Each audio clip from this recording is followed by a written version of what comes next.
رسول اللہ صلی اللہ علیہ وسلم نے فرمایا، جو کوئی شب قدر میں ایمان کے ساتھ اور حصول ثواب کی نیت سے عبادت میں کھڑا ہوا، اس کے اگلے تمام گناہ بخش دیے جائیں گے، اور جتنے رمضان کے روزے ایمان کے ساتھ اور ثواب کی نیت سے رکھے، اس کے اگلے تمام گناہ بخش دیے جائیں گے۔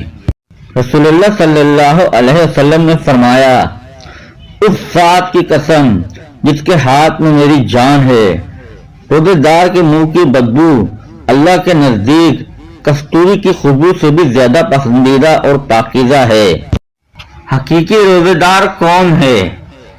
جس کی زبان جھوٹ، بےہودہ گالی، گالم گلوچ اور غیبت سے محفوظ رہے، جس کی نگاہیں اللہ کی حرام کردہ اشیاء نامحرم کو دیکھنے سے بچی رہیں، جس کے کان موسیقی، ڈھول بازوں سے محفوظ رہیں، جس کی شرمگاہ فحش اور شہوت کے کاموں سے بچی رہے، جس کے تمام اعضاء جوارہ گناہوں سے لچے رہیں۔